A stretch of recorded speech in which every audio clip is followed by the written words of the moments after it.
So I've had this now for a couple of days, maybe 3 or 4, and just wanted to share some thoughts on it. So I think I've done a little comparison. So I've had the Line 6 Catalyst for a few days now. I actually spent quite a lot of time with it over the weekend. I've been really enjoying it. There was like a few hours that I played with it on either Saturday, I think it was Saturday, and in the night there was a little bit of improvisation. I was using the HX effects with the Catalyst, using it to switch the channels via MIDI, also using the HX effects to do looping and bits and pieces like that. So I think there's a lot of people out there that would really enjoy the clean to mid-gain tones of this thing. The boutique, the chime, and the clean are the bits and pieces that I'm being drawn to more often. I think it sounds really, really good. Whilst you're playing it, you're not thinking, okay, that sounds good for modelling or whatever. You just think, okay, that sounds good in its own right, in my opinion. That's my feeling with it. I want to do some more videos about how it takes pedals and bits and pieces, but I don't think it's the most hard-wearing amp ever built. It's already more marked up than my Mesa Boogie Nomad that I've had for a decade or so, and it's barely been out of the house really, so you're going to want to get the cover for it if you're taking it out and about, I'd say, because it's going to get marked up. The power cab, same kind of thing for me with that. It marks up quite easily. For me, there's much more of a reason for this to exist in my house than the power cab, because this is an interface and I can take this away with me. You know, it's not huge, it's fairly lightweight, and can also do the job of being an interface, and I can run my DAW through it and get the click out of there, and also, you know, all of that sort of stuff. MIDI switching as well. So I think a really cool addition to the sort of world of digital amps. And I think the world of digital amps it's sort of been underrated anyway. You know, Sean Lane got by with a digital amp, Alan Holdsworth got by with a digital amp. It doesn't necessarily mean that they're, you know, not good, or, you know, not useful. So I think maybe, you know, also the Roland Jazz Course and all these things, analog, digital, what am I saying, solid state, that's the word.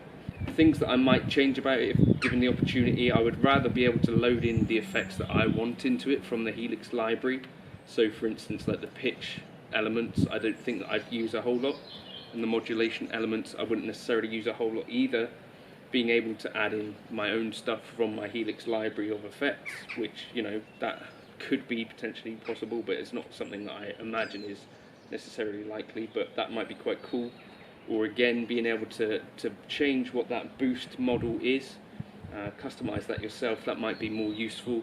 You know, if you think I tend to use a tube screamer with a Vox AC15, it might be nice to be able to do that. But all in all, a pretty decent thing. I think it's got plenty of good reasons to exist, and most of all, does it sound good in the room when you're playing it, and does it feel good to play? Do I enjoy it? Do I enjoy playing it? Do I get pleasure out of it? The answer is absolutely yes. I imagine you want to keep hold of this. But yeah, it's nice and lightweight too.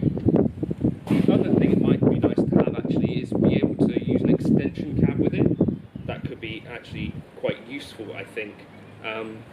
You know, not all people, especially if you're playing metal or heavier music, would necessarily want an open back cab. And this is quite open back, as you can see. But yeah, that might be another thing, if there was a head version or the ability to just take an output from here. That could be useful, I guess. Basically, I think plenty of people would dig the sound of this. as a clean amp in the room, it sounds to me like a really good clean amp would. And you know, also you've got the versatility of the other aspects.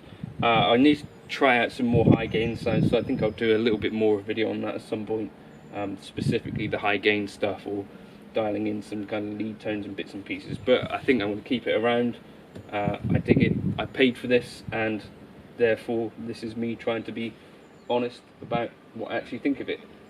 So yes, more versatile than a power cab, can do way more stuff. I think as a tool, the power cab for me, I only use as a speaker anyway in LF raw mode, so for me this makes more sense to keep around, I think. So the power cab may go, I think. So that's my thoughts on it. Let me know in the comments if you've got thoughts on it as well.